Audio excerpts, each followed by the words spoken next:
할렐루야.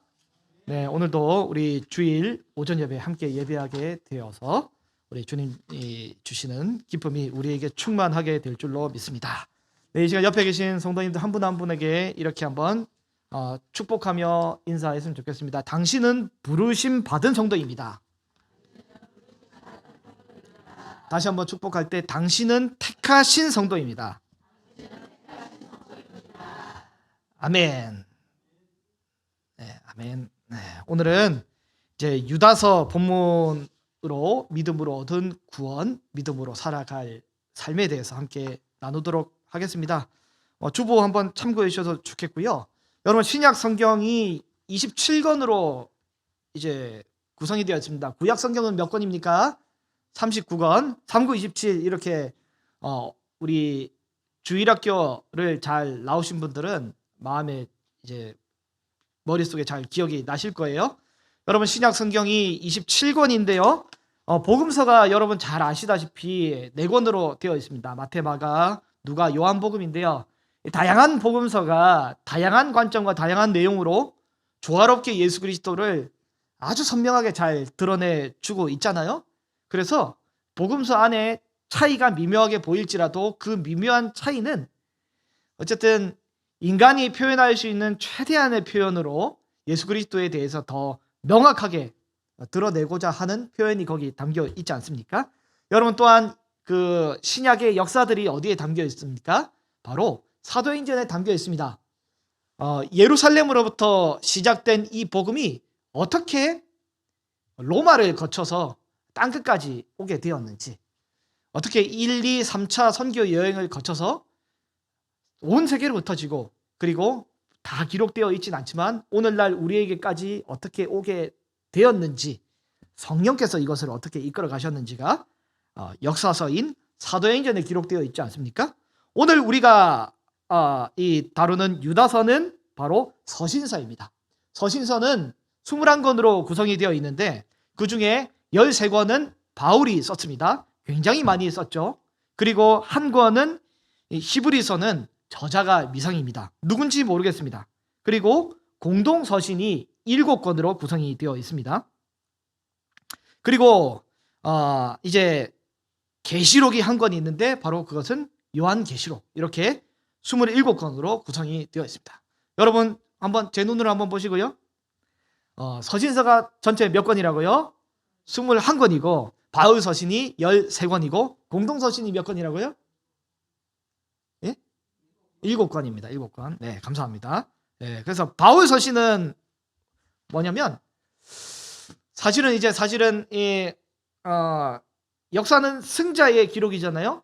사도행전은 예루살렘 교회가 어떻게 망했고 그리고 이방 교회로 어떻게 복음이 넘어갔는지를 기록하고 있는 사실은 승자의 역사의 기록이잖아요. 그러니까 바울이 이방인의 사도로 하나님 앞에 부름을 받은 것이 굉장히 중요했습니다.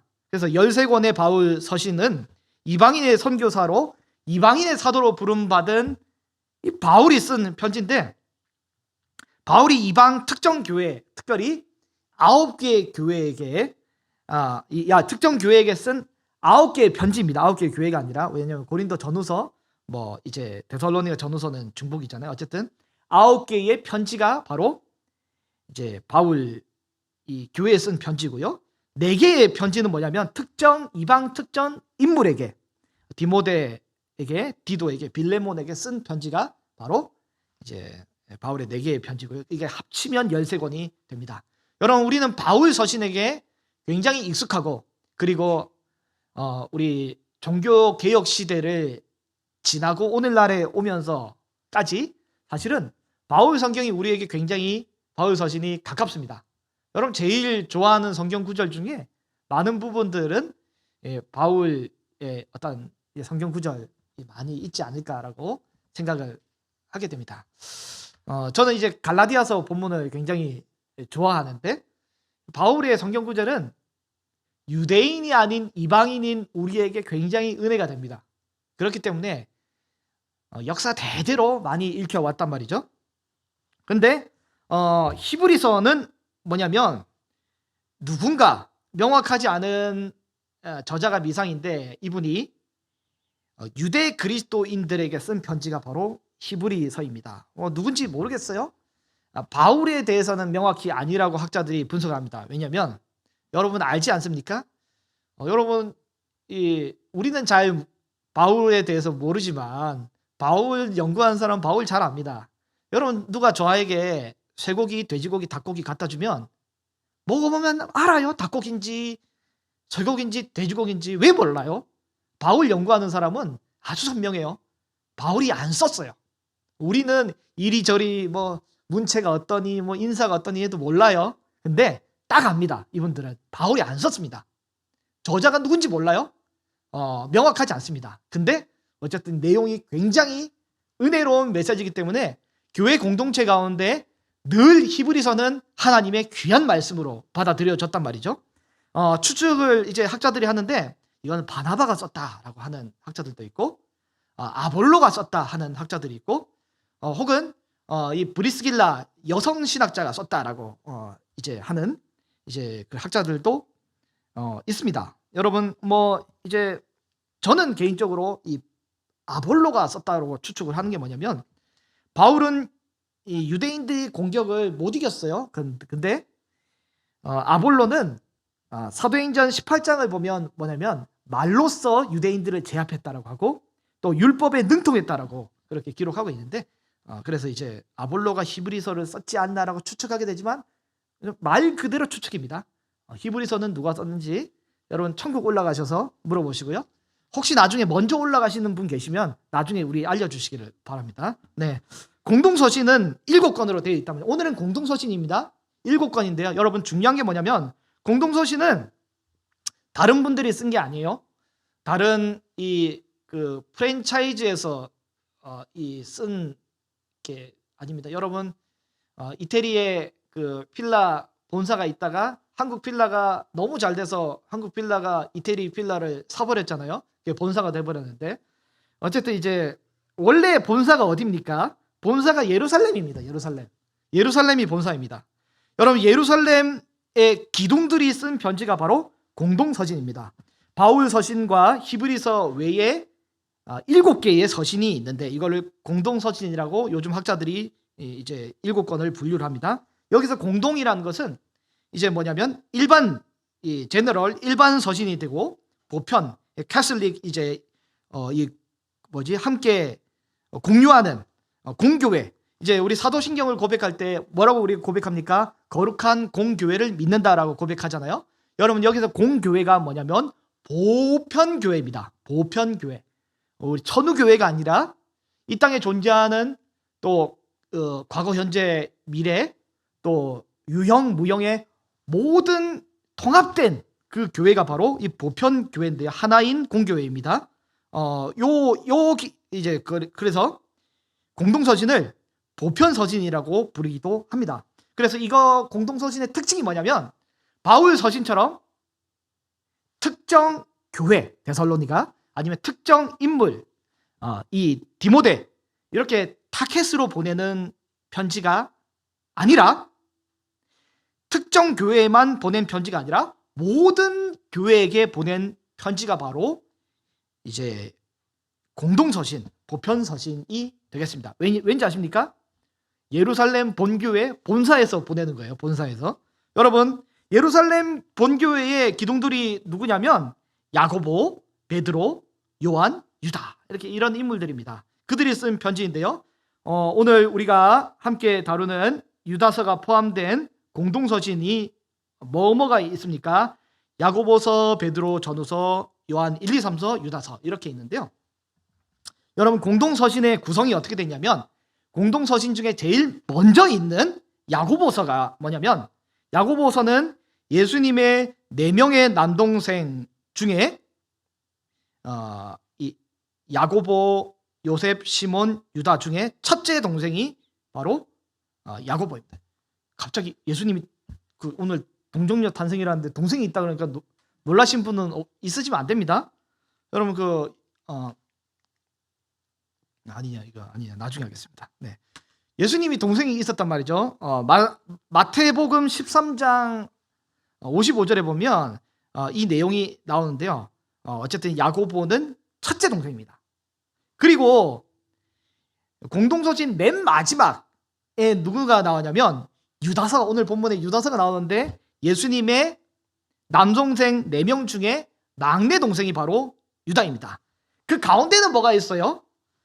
이 베드로 전후서가 있는데 베드로는 예수님의 12제자 중에 몇 번째 제자입니까? 첫 번째 수제자 아닙니까? 그런 다음에 요한 1, 2, 3서는 누가 썼습니까? 예수님의 12제자 중에 누구요? 막내둥이. 예수님에게 어린 양을 부리면서 이 어깨에 품에 기댈 수 있는, 그 품속에 기댈 수 있는 막내가 바로 요한 아닙니까? 그래서 다시 말해서 이 공동서신의 구성이 어떻게 되냐면, 공동서신의 이 구성이 어떻게 되냐, 예수님의 첫째 형제부터 막내 형제까지가 그 처음부터 마지막, 그 중앙에는 예수님의 12제자 중에 첫째부터 막내까지가 그 중앙에, 다시 말해서 예루살렘 온 교회의 가장 중요한 기둥들이 한 마음과 한 뜻으로 기록한 것이 바로 공동서신이고요. 공동서신을 연구해 보면 공동서신은 같은 신학과 같은 용어를 사용하고 있고요. 같은 사상을 공유하고 있습니다. 그래서 어떤 이 마태, 마가, 누가, 요한처럼 굉장히 독특하고 캐릭터가 뛰어난 그런 게 아니라 공동서신은 똑같습니다. 똑같습니다. 같은 예루살렘, 같은 교회에서 같은 말과 같은 용어와 같은 뜻으로 같은 마음으로 같이 이제 뭉쳤기 때문에 그대로 이제 이거를 사용하는 거죠. 여러분, 오늘 본문 우리가 대하는 유다서가 이 굉장히 짧은 서신 아닙니까? 웬만해서는 찾기가 힘듭니다. 성경 봉독하다가 왜 3번역으로 했는지 아세요? 여러분 같이 찾다가 못 찾아요. 넘어가 버립니다. 한 장 찾다가 막 착착착착착 넘어가. 왜냐하면 한 장짜리란 말이죠. 네, 그래서 유다서는 전체가 227단어인데 227단어 중에 93, 93개가 뭐냐면 야고보서와 똑같은 단어입니다. 단어가. 네, 그만큼 이 같은 그 용어, 같은 단어, 같은 사상을 공유하는 것이 바로 이 공동서신의 내용이 되겠습니다. 근데 마태, 마가, 누가, 요한 복음에서 각 다양한 이 복음서가 다양한 관점에서 예수 그리스도를 더 명확히 설명하고 있다면, 여러분이 서신서도 바울 서신, 그리고 히브리서, 그리고 공동서신이 다양한 관점을 통해서 복음을 더 명확히 설명을 해주고 있습니다. 여러분, 오늘날에 참 제가 참 한 20년, 30년 전에 미국에서 유행을 했고 한국에서는 한 20년, 15년 전에 많이 유행을 했던 게 뭐냐면 세관점이라는 게 많이 유행했습니다. 세관점, 복음의 세관점. 여러분, 바울의 신학을 다시 해석을 하는데, 여러분 업데이트는 괜찮은데 갈아엎어버리는 것은 안 되잖아요. 여러분, 우리에게 굉장히 중요한 신학, 또 종교개혁 이후에 우리의 믿음의 기틀이 되는 이 신학이 뭡니까? 이신칭의 아닙니까? 믿음으로 구원 얻는다. 요거를 갈아엎어버리면 돼야 안 돼요? 안 되는 거잖아요. 근데 한국 사회도 그렇고 저 옆에 있는 구원파도 그렇고 여러 가지가 행위가 개판이니까 어떤 시도를 많이 하게 되었냐면, 행위가 개판이니까 뭘 하냐면 바울의 복음을 갈아엎어서 다시 해석하려고 바울의 복음을 새롭게 변화시키려는 안 좋은 태도들이 많이 있었단 말이죠. 여러분, 그러면 될까요? 안 될까요? 안 됩니다. 복음은 있는 그대로 해석을 해야 되죠. 바울 서신의 핵심이 뭡니까? 어떻게 우리가 구원을 얻을까? 답이 뭐예요? 오직 믿음으로 구원을 얻는 거잖아요. 율법의 행위가 아닌 오직 믿음으로 구원 얻는다. 이게 바울 서신의 정답 아닙니까? 여기에 대해서 다른 소리 하면 큰일 납니다. 오직 믿음으로 구원을 얻게 되는 거잖아요. 그래서 바울의 역할은 뭐냐면 율법으로 치우쳤던 것을 좌에서 우로 당겨서 오려고 하는 이 힘을 강하게 준 거죠. 그래야 율법에 치우쳤다가 행위에 치우쳤다가 이렇게 돌아오니까 이게 바울의 역할입니다. 그러면 공동서신의 역할은 뭡니까? 우리가 어떻게 세상에서 살아갈까? 이 험악한 세상에서 교회의 이 온실 비닐하우스 속에서만 살 수 없잖아요. 세상에 강력한 풍파와 이 바람이 불어오는데 우리가 여기서 어떻게 살 것인가? 라고 할 때 공동서신의 이 답은 뭡니까? 우리 그 바울 서신의 내용이 뭐였어요?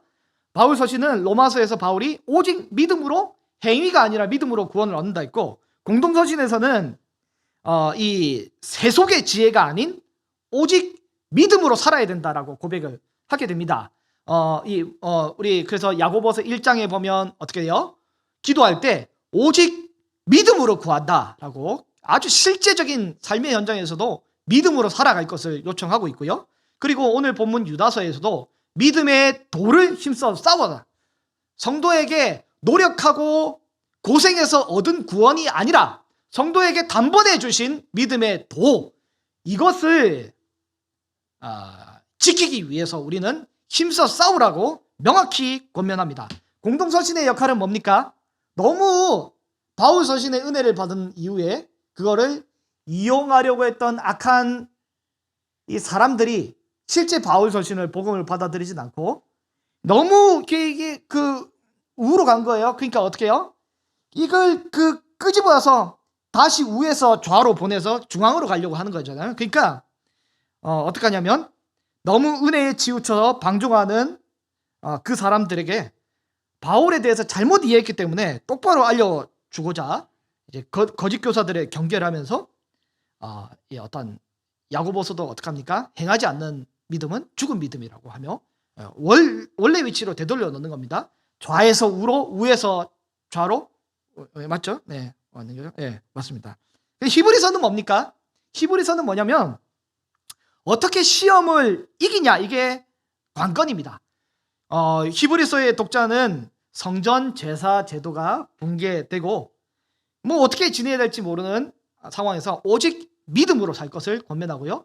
유대의 구약의 제사 제대로 귀의하려고 하는 자들에게 그렇게 살면 안 되고 오직 우리가 가진 믿음으로 살 것을 권면하는 것입니다. 우리 히브리서 10장 38절 말씀 같이 한번 읽어볼까요? 시작.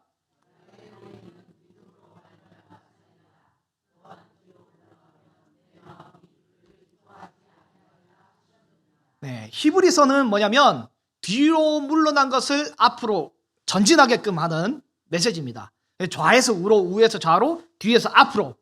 어쨌든 믿음으로 전진하게끔 히브리서는 기록하고 있고, 히브리서에서 중요한 것은 뭐냐면 믿음이 없이는 하나님을 기쁘시게 못하기 때문에 하나님께 나아가는 자는 반드시 믿어야 하는 것입니다.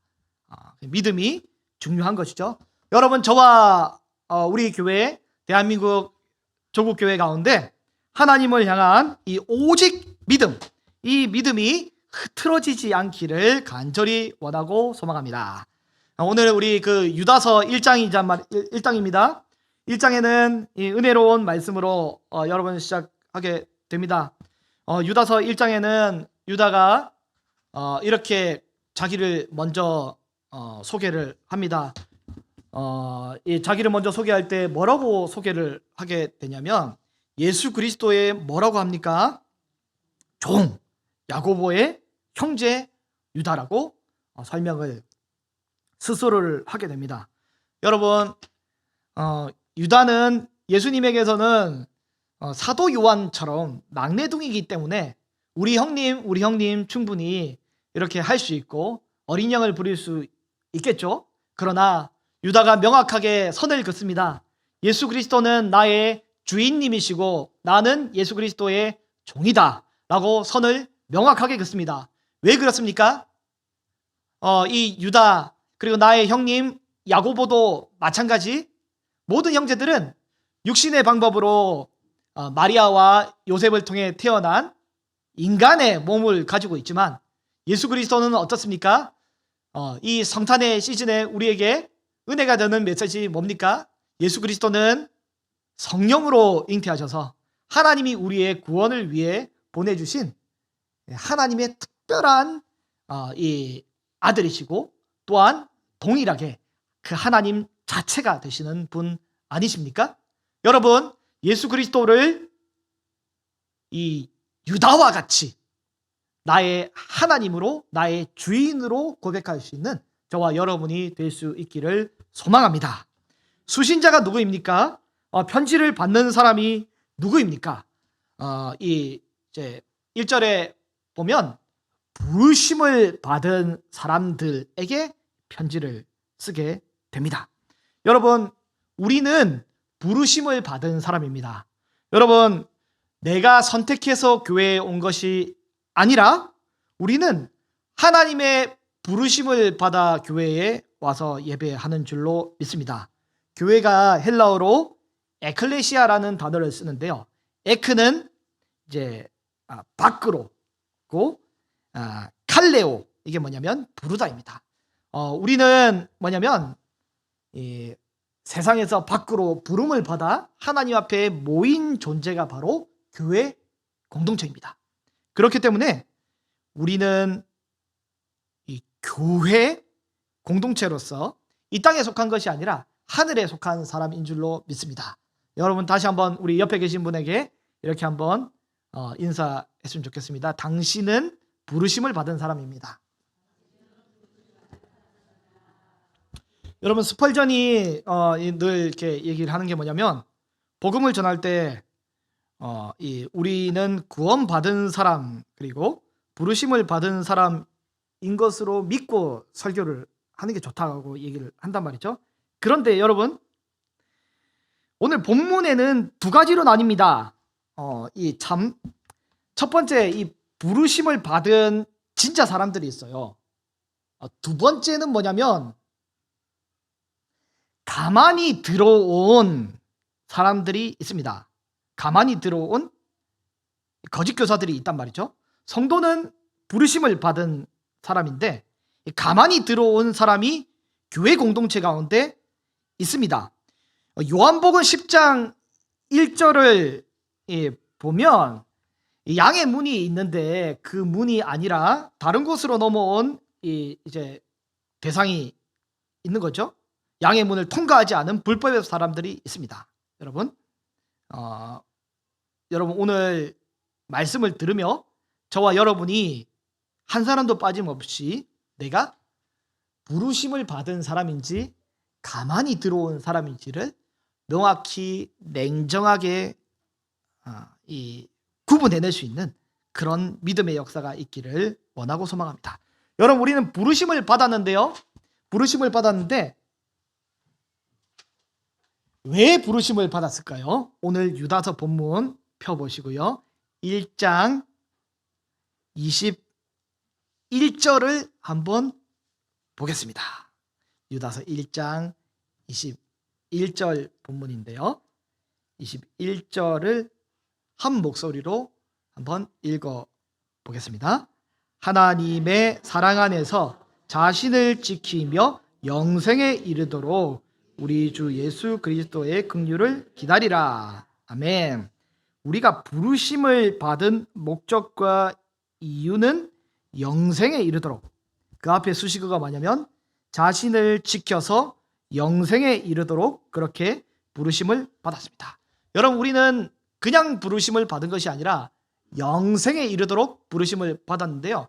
여기서 영원한 생명이라 할 때 이 단어가 아이오니오스라는 단어를 쓰는데, 영생이 뭐냐면 시작도 없고 끝도 없는 그 시간, 영원한 그 시간 앞에 부름을 받기 위하여서 우리가 우리 자신을 지키고 그리스도의 긍휼을 기다리라라고 본문에 기록하고 있습니다. 우리 베드로후서 1장 10절을 보면요, 이렇게 기록이 되어 있습니다. 한번 띄워주시면요. 베드로후서 1장 10절. 네, 알겠습니다. 네, 성찬을 같이 읽어보겠습니다. 그러므로 형제들아, 더욱 힘써 너희 부르심과 택하심을 굳게 하라. 너희가 이것을 행한즉 언제든지 실족하지 아니하리라. 아멘. 우리의 부르심과 택하심을 어떻게 하라고? 같은 공동서신에서 같은 사상을 가지고 뭐라고 합니까? 굳게 하라고, 잘 지키라고 지금 이야기를 하고 있는 것입니다.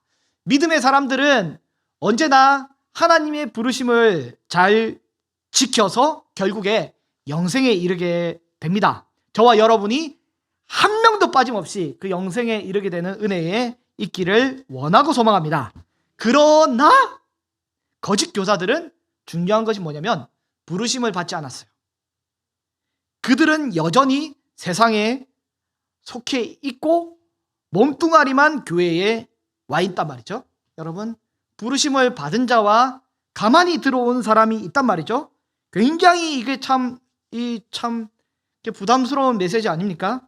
여러분, 그들과 우리를 어떻게 구분할 수 있습니까? 부르심을 받은 자와 아닌 사람을 어떻게 구분할 수 있을까요? 여러분, 제가 만약에 평생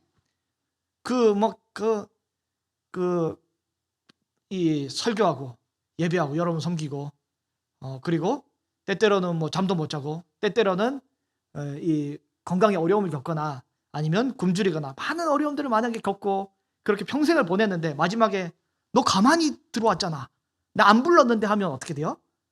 여러분, 끔찍한 일 아닙니까? 여러분, 평생 교회에 와서 예배하고 섬기는데 가만히 안 불렀는데 하면 어떻게 해요? 굉장히 끔찍한 거 아닙니까? 그래서 오늘은 마치 영적인 건강 진단을 하듯이 여러분, 오늘은 우리 자신을 한번 잘 진단을 해보는 모습이 될 수 있기를 소망합니다. 여러분, 오늘 본문 1절에 이제 뭐라고 되어 있냐면 우리 아까 그쪽에 한번 띄워주시고요. 네, 이 부름 받은 자의 특징이 있습니다. 부르심을 받은 사람의 특징이 있는데요. 특징이 뭐냐면 첫 번째는 뭐냐면 하나님 아버지께서 사랑하시는 자가 부르심을 받은 자라고 이제 오늘 세 번역에서는 읽었는데요. 요게 개역 개정에는 조금 더 명확하게 되어 있는데 뭐라고 되어 있냐면 개역 개정에는 이제 1장 1절을 보면 하나님 아버지 안에서 사랑을 얻고라고 되어 있습니다. 개역 개정에는 하나님 아버지 안에서 사랑을 얻고 이렇게 되어 있단 말이죠. 여러분, 부르심을 받은 사람은 하나님에게서 사랑을 얻는 사람입니다. 여러분, 하나님께 사랑을 얻는데 여기 사랑을 얻는 것은 뭐냐면 사랑을 받다라는 단어랑 성별하다라는 단어가 합쳐진 단어예요. 여러분, 거룩한 사랑을 하나님으로부터 얻은 사람이 부르심을 받은 사람이고 그 사랑을 하나님으로부터 얻은 사람, 그 사람이 부르심을 받은 사람입니다. 여러분, 우리가 하나님을 먼저 사랑하지 않았습니다. 여러분, 우리가 하나님 먼저 사랑하지 않았습니다. 하나님이 우리를 먼저 사랑해 주셨습니다. 그래서 우리가 하나님을 사랑할 수 있게 된 것 아닙니까? 여러분, 하나님보다 하나님을 먼저 사랑한 분 혹시 계십니까? 여러분, 뭔가 착각입니다. 우리가 하나님을 먼저 사랑한 것이 아니라 하나님이 우리를 먼저 사랑했다라고 요한 1서에 기록하고 있습니다. 우리가 하나님을 사랑한 것이 아니라 하나님이 우리를 사랑했다라고 기록하고 있는 거죠. 여러분, 우리는 그래서 하나님 아버지 안에서 사랑을 얻는 사람이 진짜 부르심을 받은 사람입니다. 예배를 통해서 여러분은 거룩한 하나님의 사랑을 지금 얻어내야 됩니다. 예배 시간에 하나님의 거룩한 사랑을 충전하셔야 됩니다. 그렇게 할 수 있는 저와 여러분이 되기를 소망하고요. 이 하나님의 거룩한 사랑을 충전을 해야 하는데, 그런데 문제는 뭐냐면 이 오늘 본문 4절을 보면 어떻게 되냐면 하나님의 은혜를 이제 4절 하반절에 보면 도리어 방탕한 것으로 바꾸어 홀로 하나이신 하나님을 부인하는 모습이 보이게 됩니다. 하나님께 은혜를 받고 사랑을 받아서 나의 마음, 정서, 에너지를 충전을 해야 되는데 그게 안 되니까 은혜 대신에 방종을 하게 되고 결국에는 하나님을 순종하지 못하고 그리스도를 부인하는 자로 내 삶의 지배자와 주님을 부인하는 모습으로 바뀌게 되는 거죠. 그래서 이들 때문에 굉장히 복잡하고 어지러운 현상이 발생하게 됩니다. 거짓 교사들은 하나님부터 사랑을 얻지 않았기 때문에 다른 곳에서 사랑을 가져와야 되는 거죠. 가져와야 됩니다. 그렇기 때문에 다른 사람이 굉장히 잘하고 있으면 이것을 시기하여서 그 정서 에너지를 뺏어와야 되고, 다른 사람이 기뻐하고 있으면 그것을 시비를 걸어서 다툼을 통해서 그 에너지를 가져와야 되는 거죠. 이게 사람들이 은혜를 받지 못하는 사람들의 모습이 바로 그 모습입니다. 오늘 본문 우리 성경을 12절을 보면 우리 한번 성경책을 볼까요? 그들은 기탄 없이 너희와 함께 먹으니 너희 애차 안에 뭐라고 해요? 암초라고 합니다. 자기 몸만 기르는 목자라고 하고 이렇게 표현하고 있지 않습니까? 다른 새 번역이든 공동 번역이든 킹제임스든 뭐라고 번역이 되어 있냐면, 이들은 함께 먹을 때 자기 배만 불리면서 겁없이 막 먹어댄다고 그래요. 그래서 이렇게 참 부자들이 있고 가난한 자가 있고 또 식사 속도가 빠른 자가 있고 느린 자가 있는데, 이게 짐승처럼 막 먹어대는 거죠. 막 먹어대서 함께 사랑을 나누는 이 애찬 시간에 분위기를 깨고 망치게 되는 그런 모습을 이들을 통해서 보게 됩니다. 하나님으로부터 사랑을 못 얻었기 때문에 다른 것으로부터 많은 사랑을 얻어내야 되는 거잖아요. 여러분, 우리의 마음과 우리 사랑, 그 정서, 우리의 마음의 에너지, 여러분 어디서부터 채워오십니까? 어디서부터 충전을 하고 계십니까? 하나님의 이 거룩한 사랑을 통해서 에너지를 얻고 계십니까? 아니면 세상에 많은 이 도파민을 통해서, 도파민이 자극되는 많은 이 것들을 통해서 우리가 체험을 받고 있지 않습니까? 여러분, 뭐가 우리를 평안하게 하고 뭐가 우리를 만족스럽게 하고 우리가 뭐가 이제 우리의 영혼을, 우리의 마음을 채우는 것 같습니까? 세상의 많은 것들이 당장은 우리에게 체험이 되는 것처럼 보이지만 우리의 궁극적인 체험은 하나님 말씀에 있는 줄로 믿습니다. 여러분, 매일 성경 정기 구독을 오늘까지 꼭 하셔야 돼요. 안 하신 분 계시면 오늘까지 꼭 확인해서 하시기를 바라고요. 여러분, 우리가 2026년을 시작하며 우리 송구영신 때도 우리가 성찬으로 시작한단 말이죠. 왜 성찬으로 시작하냐면 1년을 시작하는 첫날과 첫 시간에 우리가 먹는 첫 음식이 뭘로 하냐면 성찬으로 하려고 성찬식을 거기 넣었습니다. 1년에 먹는 첫 우리의 마음과 육체의 영혼의 체험을 예배로 그리고 성찬으로 채워서 우리가 하나님의 첫 시간과 또 처음 것을 우리가 하나님의 거룩한 사랑으로 만족하고자 이렇게 우리가 계획을 하고 있는데요. 신년 특별 새벽 기도회를 또 하지 않습니까? 1년을 시작하는 이 첫 시즌에 말씀과 기도로 우리가 잘 무장되어서 1년을 살아가게 된다면 얼마나 은혜롭고 유익하게 되겠습니까? 여러분, 또 하나가 더 있는데, 우리가 2026년도에는 매달 1일에는 뭐냐면 월삭 새벽 기도회를 할 겁니다. 매달 1일에는 월삭 새벽 기도회를 할 겁니다. 그래서 달마다 첫 날에 첫 새벽을 하나님께 드리는 예배로 나아가게 될 것인데요. 이게 보니까 이렇게 잡고 보니까 또 앞불사 주일에 새벽 기도회가 1월 1일이 몇 번 있더라고요. 이게 참 주일에 다들 힘든데, 아니 일단 작정했기 때문에 1월 1일에 1월 1일은 우리 송구영신 첫 시간에 하고 2월 1일부터 쭉 이제 우리가 월삭 기도회로 나아가게 될 것입니다. 우리는 다른 그 어떤 것이 아닌 하나님으로부터 이 정서 에너지, 영적인 에너지, 모든 사랑의 에너지를 얻어올 수 있는 그런 은혜의 사람 될 수 있기를 간절히 소망합니다.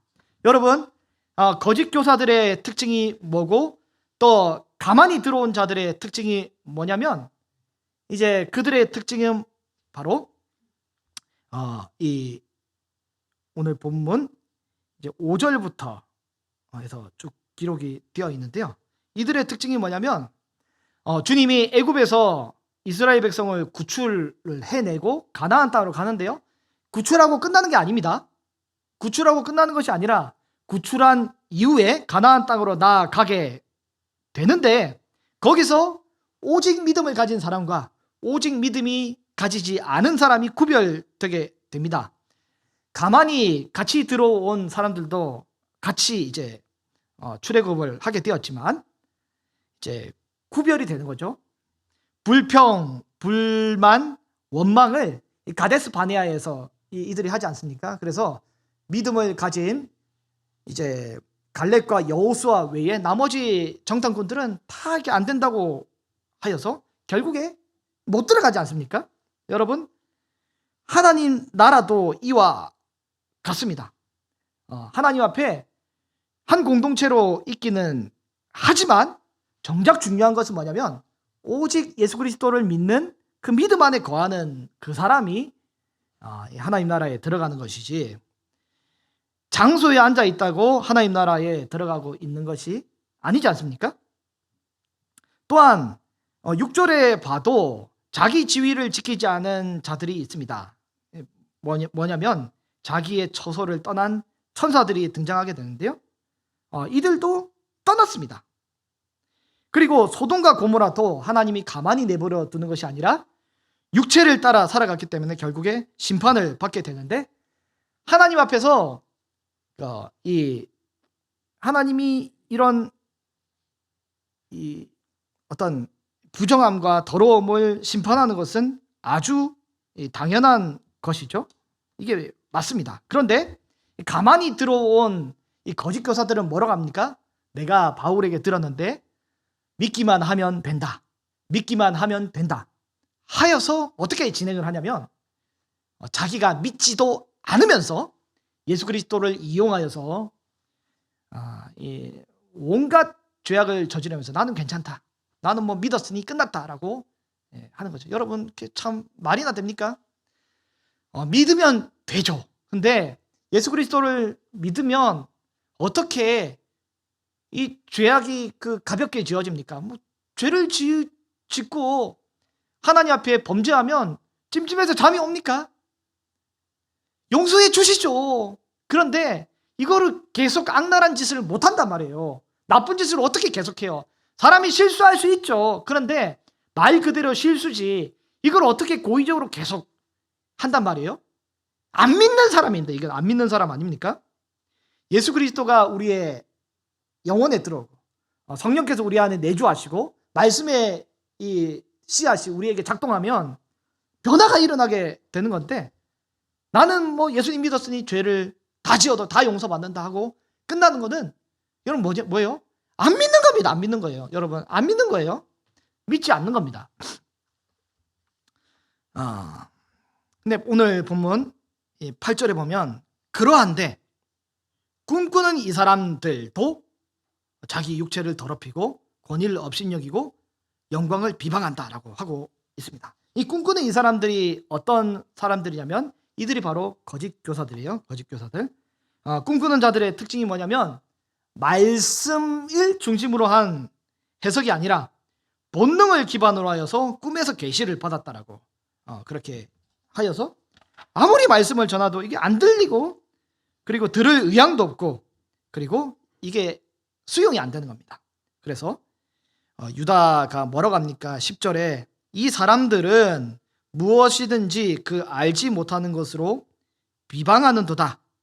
또 그들은 이성 없는 짐승같이 본능으로 아는 그것으로 결국 멸망하게 된다고 그렇게 하는 것이죠.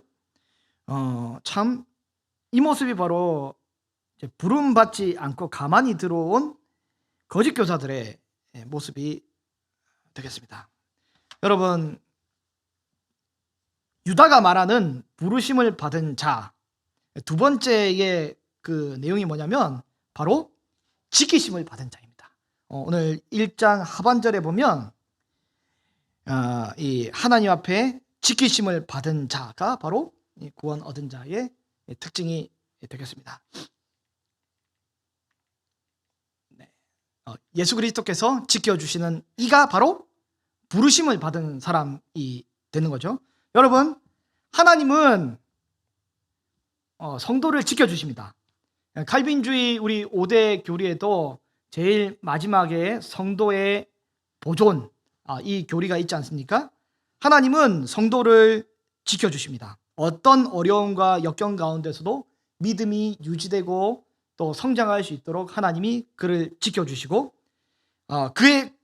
하나님이 그를 지켜주셨기 때문에 그는 사랑 안에, 다시 말해서 자기가 있어야 될 위치 안에, 예수 그리스도 안에 거하게 됩니다. 여러분, 하나님으로부터 부르심을 받은 사람은 지키심을 받는 자라고 했는데, 여기서 지키심이 바로 이제 헬라어로 이제 문법으로 수동태 완료형 분사로 쓰이는데, 어렵지만 쉽게 얘기하면 이 지키심이 어떠냐면, 과거부터 하나님은 지금까지 이미 우리를 지켜 오셨어요. 그리고 지금부터 끝까지 하나님은 우리를 앞으로도 계속 지켜주시고, 그리스도께서 결코 우리를 잃지 않고 보존해 주시고, 회초리를 때리든 정신을 차리게 만들든 어쨌든 우리를 끝까지 지키고 보호해 주시는 것이 바로 하나님의 지키심입니다. 여러분, 그 지키심이 저와 여러분에게 있기를 원합니다. 예수 그리스도를 우리가 사형리든 아니면 복음을 받아들일 때 어떻게 받아들였습니까? 예수 그리스도를 나의 주, 나의 하나님, 유다의 표현으로 하자면 나의 지배자, 나의 하나님으로 예수 그리스도를 모시게 되는데요. 이게 바로 뭐냐면 성도의 마땅히 있어야 될 자리입니다. 마땅히 있어야 될 자리입니다. 그래서 영생에 이르도록 우리가 은혜에 이탈되지 않도록 예수 그리스도 안에, 포도나무 대신 예수 그리스도 안에 붙어 있기만 하면 되는 거잖아요. 그렇게 우리 주님은 끝까지 우리를 지켜 주시는 것입니다. 여러분, 근데 거짓 교사들은, 가만히 들어온 자들은 우리 주님이 그를 지켜주지 않습니다. 그는 그렇기 때문에 자기 위치를 잃었습니다. 과거부터 지금까지 이미 그는 자기 위치를 잃었습니다. 타락한 천사들이 어떻게 했습니까? 하나님 보좌에서 하나님을 찬양하는 위치에 있어야 되지만 그가 이탈돼서 내려왔지 않습니까? 그리고 지금부터 끝까지 앞으로도 그들은 자기 위치를 지키지 않을 것입니다. 오늘 본문 4절 하반절에, 상반절에 보면 이는 가만히 들어온 사람 몇이 있음이라. 그들은 옛적부터 이 판결을 받기로 뭐라고 되어 있습니까? 미리 기록된 자라라고, 미리 과거부터 지금까지 기록이 되어 있는 거죠. 거짓 교사들도 큰 날에 심판까지 이제 미리 이제 그 멸망으로 작정돼 있고, 그리고 오늘 본문 유다서 1장 6절에 보면 영원한 결박으로 흑암에 가두셨다라고 되어 있습니다. 다시 말해서 지금부터 끝까지 어떻게 되면 영원한 결박으로 흑암에 가두고, 다시 말해 똑같은 단어인데 지키고 계신 거죠. 이들은, 거짓 교사들은 멸망 가운데 놓여 있기로 지켜 작정이 되고 그게 이제 있는 거죠. 여러분, 참 거짓 교사들은, 가만히 들어온 자들은 결국에 이렇게 멸망에 이르게 됩니다. 이게 굉장히 무서운 말 아닙니까? 무서운 말입니다. 여기 지키심을 받고 보호하심을 받는 사람, 이 사람은 결국에는 어떻게 하냐면 하나님의 사랑 가운데 성장하게 되지만 그렇지 않으면 멸망하게 되는 거죠. 바울과 예수님이 이제 특별히 마태복음에서도 뭐라고 됩니까? 사람의 모습을 열매로서 안다고 합니다. 열매로서 안다. 그 사람이 믿음의 사람인지 아닌지 열매를 보면 안다라고 기록하고 있지 않습니까? 그래서 저는 이걸 지금 공동서신을 연구하기 전에 약간 오해를 했습니다. 뭘 오해했냐면, 여러분 잘 들어보세요. 지금까지 여러분 어려운 얘기를 좀 앞에 좀 해서 좀 이제 혹 우리가 뭐 이제 다른 세상에 갔더라도 다시 이제 지금 딱 좋은 타이밍이에요. 열매로서 안다가 있는데 저는 이걸 좀 오해했던 것 같아요. 열매로서 안다는 저 뭐라고 해석했냐면 뭐라고 생각했냐면 지금은 조금 부족하지만 부르심을 받았기 때문에 성장을 조금씩 할 거고 나중에 죽기 전에 하나님 앞에 서기 전쯤 되면 주렁주렁 이 열매를 많이 맺든지 혹은 한두 개 맺든지 어쨌든 열매를 맺어서 우리 인생을 마무리하겠다라고 이렇게 열매를 맺어서 결국에 믿음이 있는지 없는지 결과로 알게 된다라고 이렇게 해석을 했는데 공동서신의 내용을 이제 해석에 좀 패치를 하자면 여러분 이게 무슨 표현이냐면 과거부터 지금까지 이미 열매를 맺고 있고 지금부터 끝까지도 앞으로도 열매를 맺는 사람이 진짜 부르심을 받은 사람입니다. 다시 하겠습니다. 열매 맺는 거는 지금은 개차반이지만 나중에 좀 나아지고 나중에는 성자처럼 변해서 혹은 조금 나은 사람 돼서 열매를 한두 개 맺어서 하나님 품에 가면 그래도 열매가 있다라고 하나님이 해주시는 것이 아니라 과거부터 지금까지 이미 열매를 조금씩 부족하지만 맺어왔고 지금부터 끝까지 앞으로도 열매를 조금씩 혹은 많이 맺어가야지 이게 열매를 맺은 사람이라는 거예요. 여러분 기억하시길 바랍니다. 과거부터 지금까지 자기 위치를 지켰고 뭐예요? 그리스도가 왕이심을 고백하는 위치. 그리고 지금부터 끝까지 자기 위치를 지키면 그리스도가 왕이라는 것을 고백하는 위치를 지키는 그 사람이 바로 뭐냐면 부르심을 받은 사람입니다. 그게 아니면 여러분 죄송하지만 가만히 들어온 사람이에요. 거짓 교사들이고 구원받지 못한 사람이에요. 여러분 명확하게 얘기를 합니다. 열매를 지금 맺고 있어야지 구원받은 백성이고 열매를 맺고 있지 않으면 지금 내가 위치가 예수 그리스도를 주님으로 고백하는 위치가 아니면 구원받은 백성이 아닙니다. 여러분 우리 자신 한번 되돌아보기를 원합니다. 신앙의 열매가 변화가 지금까지 물론 부족하겠지만 우리가 있었습니까? 이것이 바로 열매고요. 없었으면 열매가 없는 것입니다. 여러분 과거부터 지금까지 예수 그리스도를 왕으로 모시며 삶을 살아온 우리의 시간들이 있었습니까? 인생의 중요한 순간과 선택의 문제에 있어서 나의 상황과 환경이 아니라 예수 그리스도를 주인으로 삼고 설교 시간이든 묵상 시간이든 아니면 그 어떤 시간이든 다른 일을 통해서 하나님 말씀이 내 귀에 들릴 때 내 자존심, 내가 하고 싶은 가능성, 내가 하고 싶은 계획 모두 다 내려놓고 왕께서 명령하셨으니 거기에 굴복하는 그 사람이 자기 위치를 지키는 사람인데 여러분 그것이 있는 사람이 성도이고 그것이 없는 사람은 성도가 아닙니다.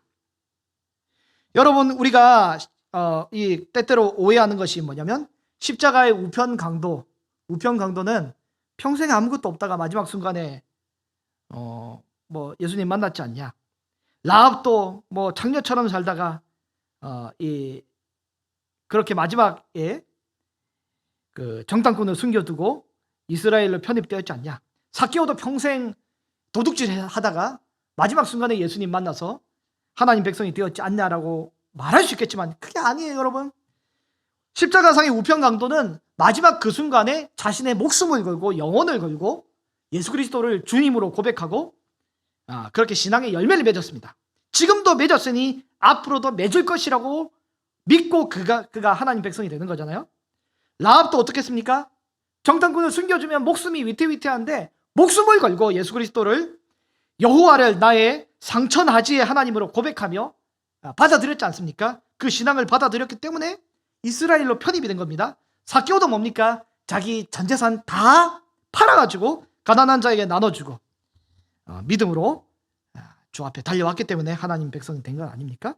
짧은 그 순간이라도 지금 열매를 맺었기 때문에 앞으로도 열매를 맺을 것이라고 우리는 추측하고 알게 되는 것 아닙니까? 여러분, 냉정하게 지금 말씀드립니다. 예수 그리스도를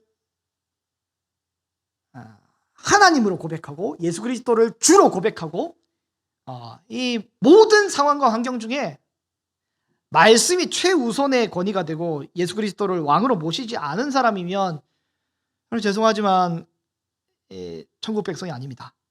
가만히 들어온 이 거짓 교사들이고 성도가 아닙니다. 성도가 아닙니다. 누가 성도입니까? 힘겹지만 나는 어렵지만 말씀에 순종하고 나는 어렵지만 성령으로 이 열매를 조금씩 맺어가는 그 사람이 바로 성도 아닙니까? 그럼 우리는 어떻게 합니까? 난 성도가 아닌 것 같은데 그럼 이제 뭐 교회를 다닐 필요가 없나? 나는 이제 뭐 끝났나? 라고. 여러분, 그게 참 어리석은 모습 아닙니까?